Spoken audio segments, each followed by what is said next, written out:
그날 평상에 앉아있던 내 허리가 먼저 꺼지는 소리를 냈다. 윤광수는 늦은 오후 작은 텃밭에서 호미질을 멈추고 허리를 펴며 잠깐 허리 통증을 느꼈다. 한 손으로 허리를 짚고 조심스레 숨을 고르며 주변을 둘러보았다. 마당은 늘 보던 그대로였지만 이상하게도 오늘은 더 낯설게 느껴졌다. 감나무 잎이 바람에 흔들리는 소리조차 멀게만 들렸다. 허리가 이러니 나도 참 늙었구나. 그는 낮게 중얼거리며 마당 한가운데 놓인 낡은 평상에 앉았다. 잠시 고개를 떨군 채 손에 묻은 흙을 털어냈다. 마당 건너편에서 지나가던 이웃 아주머니가 가볍게 인사를 건넸다. 광수 어르신, 오늘도 일찍 일어나셨네요. 광수는 무뚝뚝하게 웃으며 대답했다. 예, 할 일도 없는데요. 그냥 몸이 먼저 깨버립니다. 허리 조심하세요. 요즘은 조금만 무리해도 크게 다치더라고요. 그는 그저 고개를 끄덕였을 뿐 아무 대답도 하지 않았다. 평상 위에 앉아 마당을 바라보던 광수는 문득 속으로 이런 생각이 들었다. 내가 이렇게까지 조용한 생활을 원했던 걸까? 아니면 이건 그냥 혼자가 된 벌인 걸까? 멀리서 닭 우는 소리가 들려왔고 한참이나 흘러간 오후 햇살은 서서히 기울어갔다. 광수는 자리에서 일어나 집으로 천천히 들어갔다. 작은 거실에 들어서자마자 벽장 속에서 낡은 수첩을 꺼냈다. 이 수첩은 그가 도시에서 살던 젊은 시절부터 간직해온 것이었다. 그는 조심스레 수첩을 펼쳐 글씨가 거의 희미해진 한 페이지를 손끝으로 더듬었다. 거기엔 삐뚤빼뚤한 글씨로 이렇게 적혀 있었다. 나중에 조용한 마을에서 살고 싶어. 광수는 눈꺼풀을 감았다. 그 문장을 쓴 건 자신이 아니었다. 아주 오래전, 아직 도시에서 택시를 몰던 시절, 어떤 여자가 이 말을 했었다. 그는 속으로 한숨을 내쉬며 자리를 옮겨 작은 부엌에 앉았다. 뜨거운 물을 끓이려 주전자에 물을 부으면서도 그 문장이 자꾸만 마음속에서 맴돌았다. 조용한 마을이라 결국 나는 그 말을 지키고 살고 있네. 근데 정작 그 사람은 그는 말을 끝내지 못했다. 입술을 다물고 주전자에서 김이 피어오르는 걸 멍하니 바라봤다. 밤이 찾아오자 광수는 다시 마당에 나왔다. 별빛이 희미하게 내려앉은 운정리의 밤하늘은 평소보다 더 적막했다. 평상 위에 앉은 그는 팔짱을 낀 채 한참 동안 하늘을 바라보다가 시선을 텃밭 너머 어두운 골목길에 멈췄다. 저쪽 끝에 뭐가 있을까? 그는 그 생각이 왜 이렇게 갑자기 마음을 흔드는지 알 수 없었다. 하지만 분명한 건 내일도 아마 다시 그 골목을 바라보게 될 것이라는 사실이었다. 낮은 구름 사이로 부드럽게 비친 햇살이 길을 덮고 있었다. 이른 오후, 윤광수는 마을 어귀로 산책을 나갔다. 평소보다 다리가 무거워 느릿한 걸음을 옮기며 허벅지를 주무를 때마다 묵직한 통증이 은근히 스며왔다. 그는 돌담 위로 피어오른 작은 들꽃을 오래 바라보다가 귀에 스며드는 낯선 소리에 고개를 들었다. 피아노 소리였다. 아주 낮고 맑은 음색이었지만 어쩐지 마음 한쪽을 건드렸다. 광수는 걸음을 멈췄다. 이 마을에서 이런 소리를 들을 줄은 몰랐다. 그는 주머니 속에 손을 넣은 채 한동안 서 있었다. 설마 그럴 리가 없는데 속으로 중얼거리며 고개를 살짝 저었다. 그럼에도 발걸음은 소리가 나는 방향으로 천천히 향하고 있었다. 운정리 끝자락, 붉은 기와 지붕의 단독 주택 앞에서 광수는 멈춰섰다. 비가 내린 지 오래되지 않아 흙냄새가 진하게 났다. 길가에 고무줄놀이를 하던 아이들이 웃음소리를 내며 뛰어다녔지만 광수의 귀엔 오직 그 피아노 소리만이 또렷하게 들렸다. 담장 너머 반쯤 열린 창문 사이로 흘러나오는 선율은 오래전 기억을 어렴풋하게 되살렸다. 그는 조심스럽게 담장 가까이 다가가 고개를 살짝 들어 올렸다. 창문은 오래된 나무틀이었고 커튼 사이로 햇살이 부드럽게 스며들고 있었다. 그 틈으로 긴 생머리를 늘어뜨린 여자의 모습이 보였다. 흰색 니트 가디건에 잔잔한 회색 바지를 입은 단정한 차림. 그는 숨을 멈췄다. 손끝이 건반을 부드럽게 누르고 있는 여자는 너무도 자연스러운 표정으로 음악에 몰입해 있었다. 광수는 마치 시간을 거슬러 올라간 듯한 기분이 들었다. 젊은 시절, 비 오는 날 어느 집 창문 너머로 들려오던 그 소리와 너무도 닮아 있었다.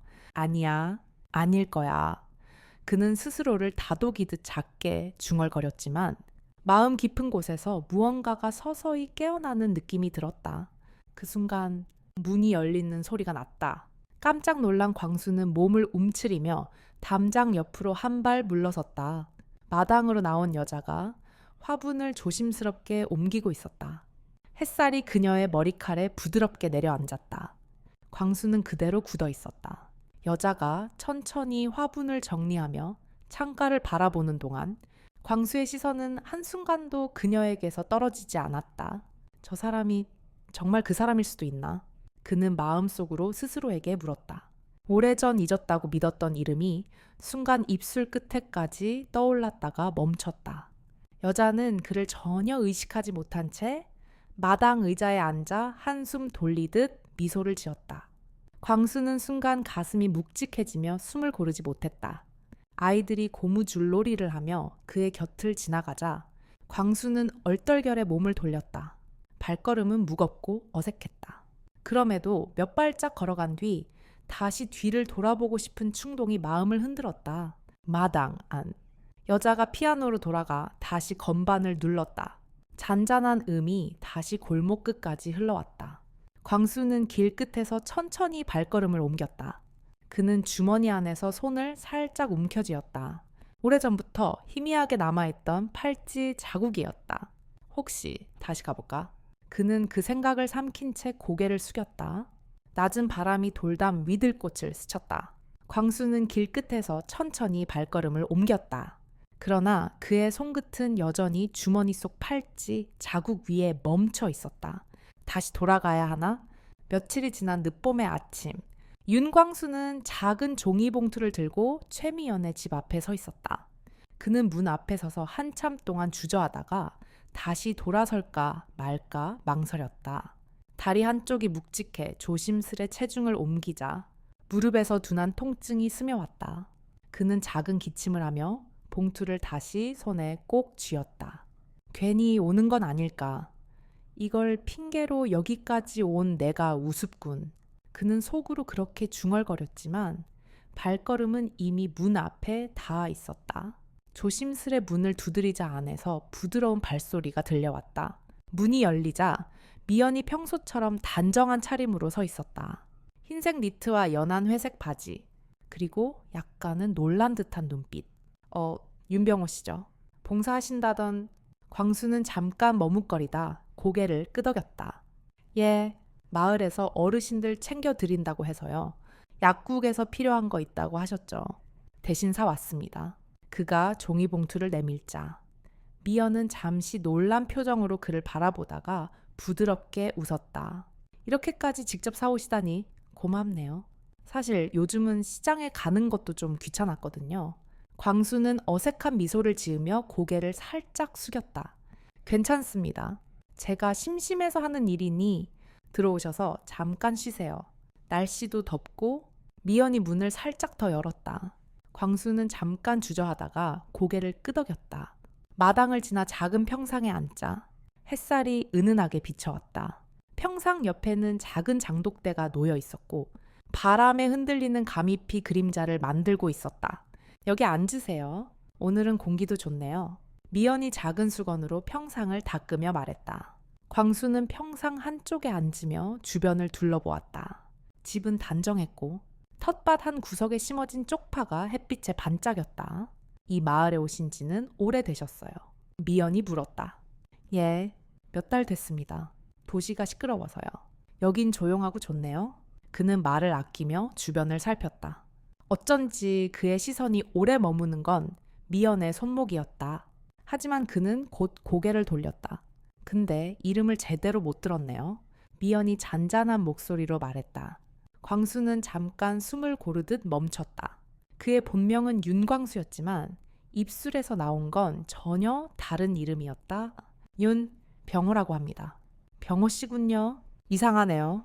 어쩐지 어디서 본 적이 있는 느낌이에요.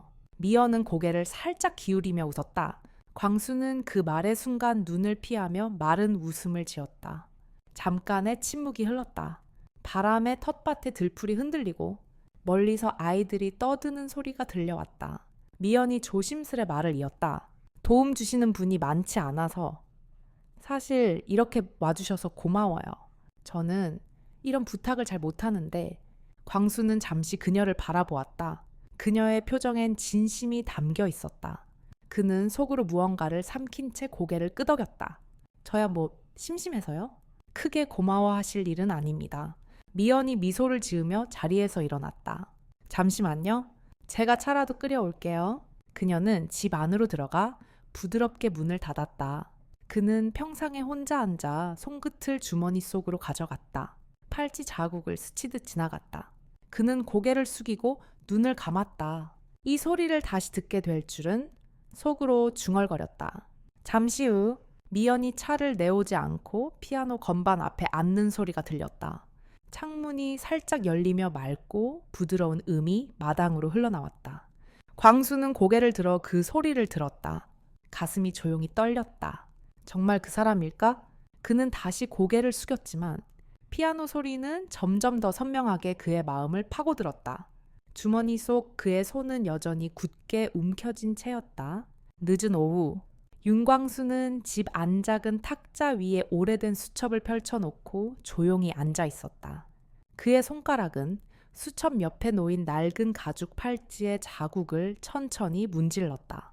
깊게 패인 그 흔적은 마치 잊힌 상처처럼 남아 있었고 오늘따라 유독 선명해 보였다. 그는 팔짱을 끼고 허리를 기댄 채 창밖을 바라보았다. 바람에 흔들리는 감나무 잎들이 햇빛을 받아 번쩍였다. 그 팔찌를 아직도 가지고 있을까? 아니, 설마 그럴 리가 없지. 그는 고개를 저으며 작게 중얼거렸지만 마음 깊은 곳에서 어떤 기대가 조용히 꿈틀거렸다. 그날은 봄비가 내린 다음 날이었다. 빗방울에 젖어 반짝이는 흙길을 따라 미연의 집으로 향하는 발걸음이 유난히 무거웠다. 그는 약국에서 챙겨온 작은 약봉지를 들고 문 앞에서 잠시 숨을 고르며 기침을 한 번 했다. 광수 씨, 오셨어요. 이제 이렇게 불러도 되죠. 문이 열리자 미연이 부드럽게 웃으며 그를 맞았다. 그녀의 얼굴은 전날보다 더 편안해 보였고 방 안에는 비 냄새 대신 따뜻한 보리차 향이 스며 있었다. 약 드시라고 해서요. 직접 가져다 드리는 게 나을 것 같아서 광수가 봉투를 내밀자 미연은 고맙다는 듯 고개를 숙이며 자리를 안내했다. 잠깐만 앉으세요. 제가 차 끓여 드릴게요. 광수는 방 안을 천천히 둘러보며 작은 의자에 앉았다. 방은 단정했고 오래된 가구들이 가지런히 놓여 있었다. 그리고 그의 시선은 피아노 위로 스쳤다. 빛바랜 악보와 함께 정돈된 작은 물건들이 놓여 있었는데 그중 하나가 그의 눈길을 붙잡았다. 미연이 부엌에서 차를 준비하는 동안 광수의 눈은 그녀가 걸어 나올 때까지 그곳에 멈춰 있었다. 그녀가 차잔 2개를 들고 거실로 나와 앉았을 때 광수는 문득 그녀의 손목을 보았다. 거기엔 갈라진 자국이 선명한 얇은 갈색 가죽 팔찌가 감겨 있었다. 오래된 테이프가 여기저기 붙어 있었고 몇 군데는 색이 다 발해 있었다. 광수의 숨이 순간 멈췄다. 이거요. 미연이 그의 시선을 눈치챘는지 손목을 천천히 들어 보이며 웃었다. 어릴 때 누군가 준 거예요. 직접 만든 거래요. 이상하죠. 이 나이에 이런 걸 아직도 차고 있다는 게. 광수는 겨우 입술을 열었지만 목소리가 떨렸다. 버리지 않으셨어요. 미연은 고개를 끄덕이며 조용히 미소 지었다.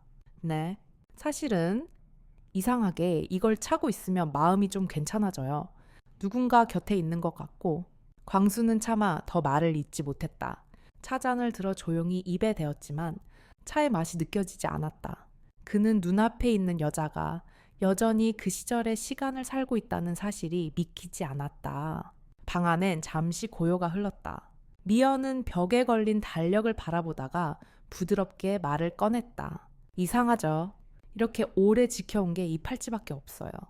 광수는 작은 한숨과 함께 고개를 떨궜다. 그의 마음속에서 오래 억눌러왔던 어떤 것이 파도처럼 밀려올랐다. 잠시 후 미연이 다시 웃으며 말했다. 차 입에 맞으세요.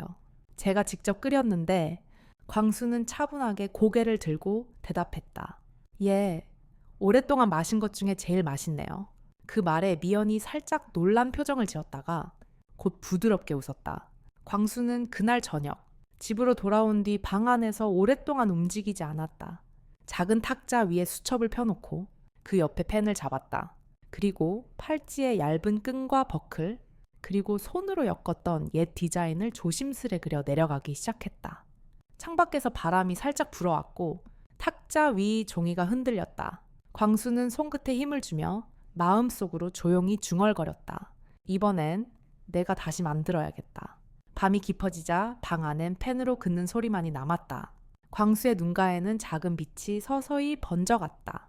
밤하늘엔 별이 희미하게 빛나고 있었지만 그의 시선은 그저 작은 종이에 그려진 팔찌에 머물러 있었다. 운정리 골목에 봄비가 굵게 내리고 있었다. 윤광수는 우산을 들고 시장에서 돌아오던 길, 흙길에 젖은 무릉덩이를 피해 천천히 걷고 있었다. 비에 젖은 공기가 차가웠지만 그의 마음속은 지난 며칠 동안 만든 팔찌 생각으로 뜨거웠다. 이제 거의 다 완성됐다. 그 사람에게 건네면 그는 속으로 중얼거리며 작은 미소를 지으려 했지만 그 순간 어딘가에서 들려오는 떨리는 목소리에 발걸음을 멈췄다. 누구 없어요. 작고 조심스러운 외침이었다. 광수는 귀를 기울였다. 다시 이번엔 조금 더 다급하게 거기 누구 없어요. 그는 본능적으로 소리가 나는 쪽으로 몸을 돌렸다. 비가 흘러내리는 돌담 너머 낮은 기와지붕이 보였다. 미연의 집이었다. 광수는 우산을 비스듬히 세운 채 허리를 부여잡으며 조심스레 마당 쪽으로 들어섰다. 마당 한가운데 미연이 젖은 흙바닥에 주저앉아 있었다. 한쪽 무릎을 붙잡고 있었고 얼굴은 아픔과 당황이 섞여 있었다. 그녀는 흠칫 놀라 그를 올려다보았다. 무릎이 움직이질 않아요. 광수는 우산을 옆으로 던지고 다가가 무릎을 살폈다. 바지에 묻은 진흙과 물기가 비에 젖어 있었다. 괜찮으세요? 움직이실 수 있겠어요? 조금만 너무 아파요. 광수는 망설이지 않고 그녀를 조심스레 부축하다가 그대로 등을 돌려 업었다. 그녀의 몸은 가볍게 느껴졌지만 오래된 기억처럼 익숙한 감각이 그의 등을 타고 전해졌다. 병원으로 가야겠어요. 조금만 참으세요. 죄송해요. 이런 민폐라니요. 조용히 계세요.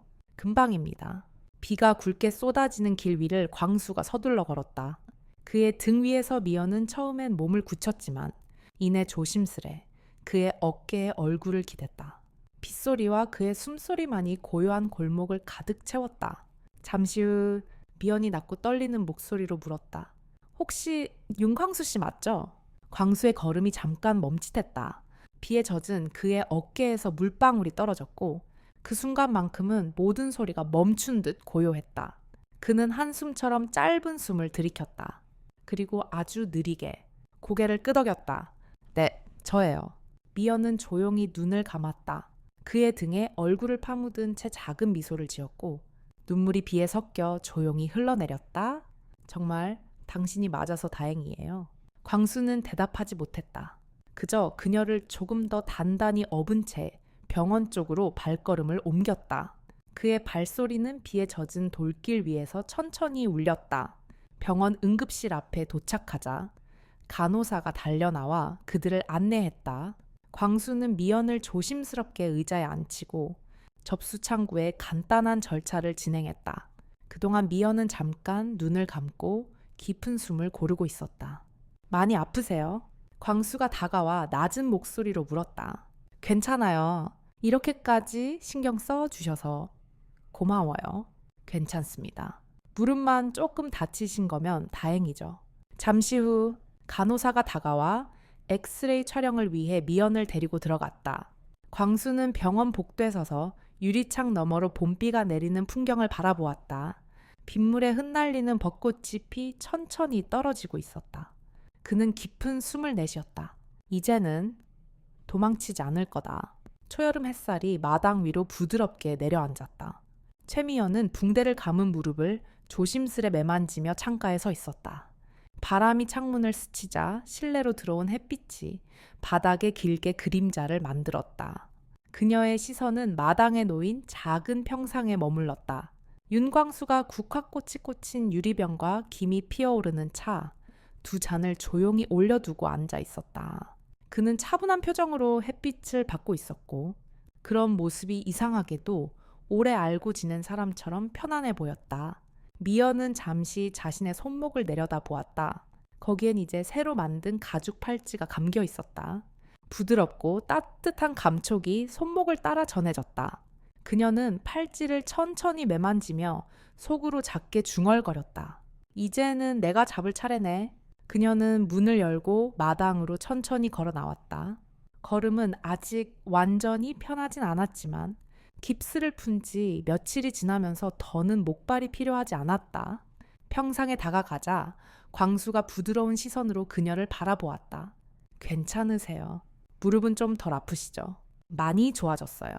당신 덕분이에요. 그녀는 평상 맞은편에 앉으며 작은 미소를 지었다. 바람에 국화꽃이 살짝 흔들렸다. 식기 전에 드세요. 광수가 찻잔을 그녀 앞으로 밀었다. 미연은 잔을 들고 조용히 한 모금 마셨다. 따뜻한 차향이 입안에 퍼지자 그녀는 눈을 살짝 감았다. 좋네요. 국화차 향도 좋고 오늘 공기도 좋고 그리고 그녀가 잠깐 말을 멈췄다가 고개를 들어 광수를 바라보았다. 그리고 당신도요. 광수는 순간 당황한 듯 살짝 고개를 숙였다가 웃었다. 이런 말씀을 들으니 괜히 부끄럽네요. 미연이 잔을 내려놓으며 차분히 말을 이었다. 그녀는 무릎 위에 올려둔 수건을 천천히 접어 평상 옆에 놓았다. 그동안 기다려줘서 고마워요. 사실 저는 이렇게 다시 만날 줄 몰랐거든요. 광수는 잠시 그녀의 얼굴을 바라보다가 조용히 그녀의 손 위에 자신의 손을 올렸다. 이젠 놓치지 않을 거예요. 그의 목소리는 낮고 단단했지만 그 안에 담긴 감정은 누구보다도 조심스러웠다. 미연은 잠시 손을 떨며 망설였다가 조용히 웃었다. 그럼 이번엔 제가 먼저 잡을게요. 그녀는 그의 손등을 살며시 감쌌다. 그 순간 둘 사이에 흐르던 조용한 공기가 조금 더 따뜻해졌다. 오후가 깊어지자 두 사람은 함께 마을 끝자락의 산책길로 걸어 나섰다. 나무잎이 바람에 살짝 흔들렸고 멀리서 가을물이 흐르는 소리가 들렸다. 광수가 천천히 손을 내밀자 미연이 조용히 그의 손을 맞잡았다. 이 길 참 좋네요. 당신이 좋아할 것 같아서 이 마을로 온 거예요. 기억하시죠? 고등학교 때 조용한 시골에서 살고 싶다고 했던 그 말. 미연은 잠시 멈춰 서더니 광수의 팔을 살짝 끌어안았다. 그때 말했던 걸 아직도 기억하고 있었어요. 네, 그게 제 귀에 너무 오래 남아서 언젠가는 당신이 올 수도 있을 거란 생각 하나로 여기까지 왔어요. 작은 언덕 위에 올라선 두 사람은 걸음을 멈췄다. 눈앞에는 푸른 논과 멀리 반짝이는 가을, 그리고 꽃잎이 바람에 흩날리는 오솔길이 펼쳐져 있었다. 미연은 천천히 광수를 바라보며 손을 들어 그의 얼굴을 살짝 만졌다. 얼굴 한번 만져봐도 돼요. 광수는 미소를 지으며 고개를 끄덕였다. 그녀의 손끝이 그의 얼굴을 따라 천천히 움직였다. 이젠 잘 보여요. 그녀의 눈빛이 반짝였다. 그땐 느낌으로만 기억했는데 지금은 당신 얼굴이 정말 잘 보여요. 광수는 말없이 그녀를 부드럽게 끌어안았다. 바람은 여전히 잔잔했고 햇살이 두 사람을 감싸며 계절의 끝자락을 따뜻하게 밝혀주었다. 햇살이 두 사람을 감싸며 서로의 손이 살짝 더 꽉 맞잡힌다. 멀리서 매미 소리가 들려오고 카메라는 마을 오솔길의 끝을 오래 비춘다. 미연은 그의 손을 살짝 더 꼭 쥐었다. 국화차 향이 바람에 섞여 오래 남았다. 윤광수와 최미연의 이야기는 단순한 옛사랑의 재회가 아니었다. 그것은 오랜 세월 동안 자신의 몸과 마음을 묵묵히 견디며 살아온 두 사람이 마침내 서로의 상처를 마주하고 다독이는 과정이었다. 광수는 늘 허리와 무릎에 묵직한 통증을 참고 살아왔지만 정작 그보다 더 아픈 것은 혼자라는 외로움이었다. 미연 역시 평생을 다른 사람들을 위해 참고 인내하며 살았지만 정작 자신을 돌보는 일에는 서툴렀다. 이 이야기는 그런 두 사람이 아주 작은 일상 속에서 서로의 존재를 통해 다시 숨쉬듯 살아나는 여정을 담고 있다. 사람은 나이가 들수록 자신의 몸에서 들려오는 작은 신호들을 무심히 넘기곤 한다. 허리가 조금 아프면 원래 나이 들면 그런 거지라고 넘기고, 가슴이 답답하면 잠깐만 쉬면 괜찮아질 거야 라고 생각한다. 하지만 이 이야기는 그 작은 신호 하나하나가 사실은 우리에게 보내는 중요한 메시지임을 알려준다. 광수가 허리 통증 때문에 평상에 앉아 별을 보며 느꼈던 고독. 미연이 무릎을 다친 후 광수의 등을 빌려 병원으로 향하던 순간 느낀 안도감은 단순히 육체의 고통 때문만이 아니었다. 그것은 자신이 더 이상 혼자가 아니라는 깨달음이 주는 깊은 위로였다. 조용한 마을의 평상 위에서 나눈 차 한 잔, 마을 끝 오솔길에서 서로의 손을 살짝 맞잡은 순간은 거창하지 않았다. 그러나 그 순간들이야말로 이 두 사람에게 가장 큰 치유였다. 나이 들어서도 우리는 사랑받고 돌봄받을 자격이 있다는 사실을, 그리고 그 사랑은 때로는 작은 일상에서 시작된다는 사실을 이 이야기는 조용히 일깨워준다. 삶이란 결국 거창한 사건으로만 채워지는 것이 아니다. 늦은 오후 허리를 펴며 마시는 따뜻한 차, 비 오는 날 이웃에게 건네는 작은 도움, 그리고 아픈 무릎을 위해 건네는 조심스러운 손길 같은 사소한 순간들이 우리의 몸과 마음을 다시 살게 한다. 미연이 팔찌를 손목에 감고 느꼈던 위로는 단순히 가죽의 촉감 때문이 아니었다. 그것은 누군가 자신을 기억하고 자신을 위해 마음을 썼다는 증거였다. 이 이야기를 통해 우리는 하나의 중요한 교훈을 얻는다. 자신의 몸을 귀 기울여 듣는 일은 결국 자기 자신을 사랑하는 첫걸음이라는 것이다. 그리고 그 사랑은 나를 넘어 주변 사람들에게도 전해진다. 광수가 자신의 허리 통증을 무심히 넘기지 않고 미연이 자신의 다친 무릎을 끝내 숨기지 않았던 것은 결국 서로를 다시 만나는 작은 계기가 되었다. 몸이 보내는 신호를 무시하지 않는 것, 그리고 그 신호를 소중히 여기는 태도가 결국 사람을 이어주고 삶을 다시 빛나게 한다. 또한 이 이야기는 우리에게 가족과 이웃, 그리고 사랑하는 사람들과 나누는 조용한 관심이 얼마나 큰 힘이 되는지를 보여준다. 말없이 건네는 국화차 한 잔, 비 오는 날 조용히 업어주는 따뜻한 등은 어떤 화려한 말보다 깊은 위로가 된다. 사랑은 멀리 있지 않다. 때로는 작은 일상에서 우리가 너무나 익숙해 무심히 지나치는 순간 속에서 자란다. 윤광수와 최미연은 50년이라는 세월 동안 각자의 삶을 살아왔다. 서로를 잊지 못한 채 묵묵히 견디며 살아온 두 사람이 다시 마주했을 때 그들은 지난 시간을 탓하지 않았다. 대신 서로의 손을 잡았다. 그 손은 떨리고 주름졌지만 그 안엔 지난 세월 동안 쌓인 기다림과 후회, 그리고 다시 시작하고 싶은 마음이 고스란히 담겨 있었다. 이 이야기의 마지막 장면에서 미연이 광수에게 한 말이 마음에 남는다. 이젠 잘 보여요.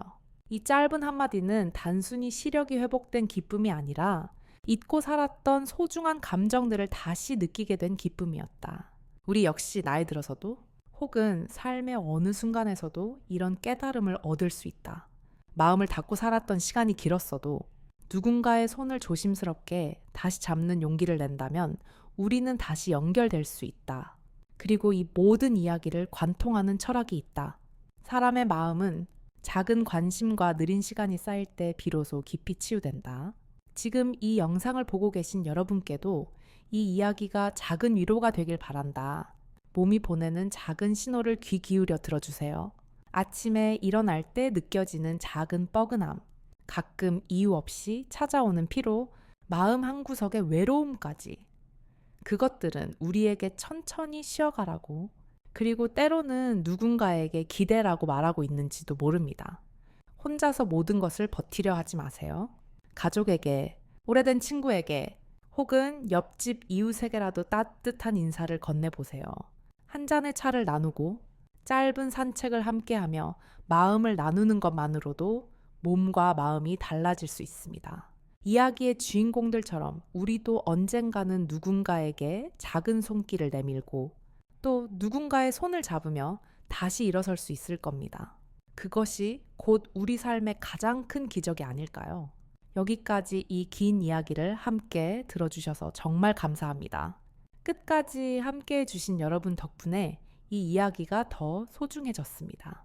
혹시 오늘의 이야기가 마음에 조금이라도 닿았다면 그냥 가볍게 좋아요를 눌러주셔도 좋고, 앞으로도 이런 이야기를 함께 나누고 싶으시다면 구독 버튼도 살짝 눌러주세요.